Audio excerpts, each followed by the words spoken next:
Welcome in. It's Pilates with Michelle, and add the sauce, my personal little vlog in the world of Pilates instructor training and instructor tips and Pilates tips, fitness tips, wellness tips, health tips, nutrition tips, all the jazzy stuff. And I am super thankful and glad that you are here. Question of the day is the difference between an instructor and a teacher. And I see it I think it's a very multifaceted in and of itself, and I think they get interchanged quite a bit. However, I think an instructor is someone who takes a workshop, a class, or reads or learns a process and then turns around and imparts that process to whomever it is that has come in for that training. Whereas a teacher takes on a much more multifaceted, multi-dimensional, way of teaching the method that they have then also been taught and that they're continuously learning. So this has been on my heart quite a bit lately. I've been in different places where I feel that it is important that we discuss this difference, because I think it impacts us as teachers ourselves. So, yay, okay? So instructors, driver's ed, you go to driver's ed and you learn how to drive a car, right? They've imparted a skill to you. There's different workshops over the years that I have gone to. I can't even tell you how many different workshops I've probably gone to. And in the long run, I take the information, I turn it around, and I offer it up to my students. It could be an aquatic certification that I've gotten, and therefore I become an aqua instructor. So in that regard, I see group fitness more in the line of an instructor kind of position. There's a person up front, they're leading a class, and they're telling you where to go, what to do, how to move the dumbbell, how to go up and down on the step, choreography. There's lots of ways that we're then moving the body. I think it moves much faster than, say, even, and I probably move Pilates classes along, but I think there's a definite instructor vibe when you're standing in front of a class and you're doing it with them, meaning they're following you, right? And when you do that, when they're following you, it's almost as if their brain can somewhat kind of turn off, meaning that it truly is a follow the leader kind of class. So when I'm instructing in that regard, then my cueing is going to be where to go, how many more to do. I'm talking about how to move through space, but it's a more skim the surface kind of conversation. Whereas when I'm in a Pilates teaching mode, then I'm going to be a lot more I'm going to be deeper in the conversation. I'm going to be more in depth in my cueing as far as where I want them to go, meaning where I want the ribs to go. And I'm not typically super in the body conversation. I tend to stay a little bit more external on the body. I try to ask for cues that hopefully they can translate in their brain, because they don't all know where their serratus anterior is. So I'm going to try to explain it in a way that they can learn what it is, but then also learn how to use it, right? So I'm teaching a method, I'm teaching the principles of the method. So I think that's another part of it, is that when you're a Pilates teacher, there's so many more layers that you have to impart in an individual. So when somebody comes in to, say, a Pilates intro class, it's almost a little overwhelming in the beginning, because we're trying to impart upon them that it's a much bigger practice than only coming in and getting a quote unquote workout done. And I think in the beginning, that's kind of what they expect. They want to come in, get a workout, walk out the door, and they want to be rock solid abs, be taller, be longer, be leaner, all those things that for some reason over the years Pilates has become somewhat known for. And I think it's more than that. I think it's so much more than that. I think it's strength. I think it's being your own person in your own body and knowing where it's moving in space, being a much more efficient mover, knowing how to use the body in a much more efficient way, safe way, more effective. I think there's so much more to it. So in the Pilates teaching, or in teaching, we're using a multi-dimensional approach. However, I'm also taking my own body through the Pilates practice. I'm always either on my chair, on my reformer, using my tower. I'm learning a whole new method myself. I'm learning how to take the TRX, the suspension strap, and bring it into Pilates and bring a Pilates methodology to it. I have a Pilates Mini, which uses a band set, and I'm bringing Pilates exercises to the Pilates Mini in that regard. So the Pilates Ring, all these things are things that I do my own self, because I always tell my clients and my members, I will not do something to them that I haven't already done to myself.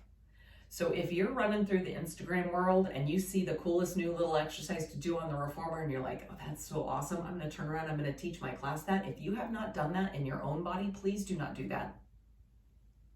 Please do not do that. Please practice on your own self before you then turn around and do it to someone else, okay? This is a very different, Pilates is very, very different in the essence of we're moving in such a more multi-faceted environment. We're so much more multi-dimensional than your weightlifting, than your even going into, say, a Les Mills body pump class, with your bar, right? Your bar only goes one way, and you're either laying down and pushing it up and down, you're squatting with it, you may be rowing with it, you may be taking lunges with it. It's a bar, and then every once in a while, and they only started this a few years back, they started taking the plates off and using plates with multidimensional on the arms. So in our world, though, we're taking spines through all the different directions, hopefully. And so we need to teach our students how to do that safely and effectively. So the conversation is different. I'm wanting them to be more active. I want them to be with me in the process, meaning I'm asking questions. I'm wanting them to answer me. I don't want to be the only one talking for an hour. I talk a lot, and I know that, and by the end of the classes, yes, I'm kind of done talking all the time, but I want them to talk to me. Why do I want them to talk to me? Because I don't want to just stand up there and lecture for 50 minutes. I want them to have a conversation with me. They get down on the floor, they take the dowel rod out I teach in the Club Pilates, so we have the springboard, and I'm going to give them the dowel rod. They're going to put their feet onto the floor, onto the dowel rod that's connected to the floor, and we're going to do a roll down series. I'm going to walk around and I'm going to try to get to all 12, right? That's my job. I'm going to get to 12 people, and then I want them to take what they're learning, but then learn the movement. So when they're doing that roll down, roll up process, they're holding onto the dowel rod, and that spring action is teaching them. There's a lot of little multi-dimensional worlds that I'm trying to walk them through. And anytime I do it on my own self, I can then maybe feel out something a little different that then I can explain to the class. Maybe I feel something different, and and I have a different cue. I'm a teacher, but I'm also a teacher that consistently is always wanting to learn as well. And so maybe I'm taking something from over the weekend, and now I'm going to take that and I'm going to bring it to them. After I do it on myself, I'm going to bring it to them, and then I'm going to bring it with a multifaceted approach, and I'm going to evolve my own practice which evolves my own teaching ability. So over the weekend I attend Life Church, and over the weekend, the sermon series we're in right now is a change series, and it's the spiritual why, spiritual how, spiritual, trying to bring in the spiritual aspect to changing our who we are, what we're doing, our habits, that kind of thing. And this particular weekend was the difference between training and trying. So I don't want to try to be a good Pilates instructor. I'm in training to be a better teacher. So that means I'm out. I'm doing my own things in my own practice world. I'm working with an instructor from Australia that I found as a mentor that's taking me on a tremendous ride through the advanced exercises on the reformer. And when I do that, I become a much better trainer, teacher to even my foundational level classes. Because that conversation I'm having between one, listening to him, two, in my own body, three, even watching the other participants in that advanced level class, I'm learning things and I am bringing that forward. And I'm bringing it in a multifaceted approach, okay? So I'm doing it in a conversation with people, I'm doing it in question form, I'm doing it through a tactile cueing. Cueing is a whole nother world, right? There's a whole nother method that we can talk about cueing and how cueing imparts teaching. So I'm doing that. I'm also, like I said earlier, I'm learning how to take the Pilates method and bring it to the suspension strap called Pilates suspension method. And it's been mind-blowing, amazing. I've been a TRX trainer. I took a workshop years ago, so I know how to work the straps. And as a personal trainer, I used the TRX for in the fitness side of the house. But now I'm actually working with Rebecca, who's the owner of the Pilates suspension method, to actually become my own. I'm going to be a teacher of teachers within the Pilates suspension method. That's my goal. So I'm learning something there, and I'm imparting that. I'm bringing it back to my classes and my clients. And as I'm doing that, I'm learning back and forth as I bring individual exercises to them. I'm learning what they're feeling, how that impacts, and what my conversation, how my cueing impacts them, and how it becomes a lot more about teaching them how to move with more autonomy, becoming more autonomous. I think that's the right word. Okay. And then I've been with a business coach for the last year, and it's been amazing. And it's really helped me really siphon out all of the noise and try to very much microscopically get to the point of what I'm trying to do. And that actually has impacted how I cue in a class, meaning I'm trying to turn off the noise and be very specific about what I'm teaching. It could be even in a theme of the class, meaning I'm going to make the whole class about one theme. I'm going to make it about legs. So we're going to do the other things, right? Because we're going to move the spine in all the different ways, and it's a Pilates class, so you're definitely going to feel your core while you're there. However, my focus is going to be those legs. It could be that I'm bringing in the principle of concentration, and we're going to talk about it throughout class, concentration. Okay, so even a business mindset can turn around and become something that I'm then teaching and imparting to others. But I'm learning things, so I'm taking things and I'm turning around and I'm imparting it.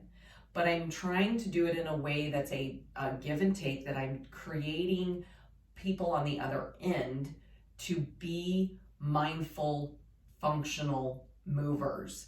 Because they're only with me 50 minutes out of the day that they're moving. They're moving, you take in apart sleep, and then they're probably moving another 12 hours out of their day.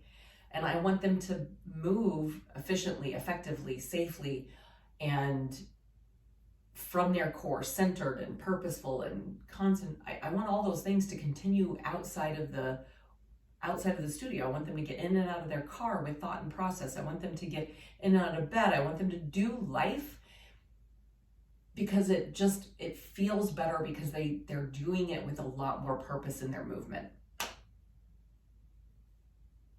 So yeah, teacher and instructor. And over the years, there are times I am an instructor and that's it. I'm gonna walk up there and that's what my job is to instruct, and fantastic. However, there's times that my job is really to be a teacher, and what does that conversation look like? And how does it look slightly different or even wickedly different than an instructor? So now you get to impart your own reasonable thinking, because these are only my thoughts. This is only the things that I have come across, either read or listened to or talked about. These are my thoughts. And this is how I perceive the industry in and of itself. I think the industry has created this method of a lot of instruction where people come in and they do a lot of fitness classes, and then they wonder why, after 10 years of doing the same kind of aerobic class, why their body hasn't really changed.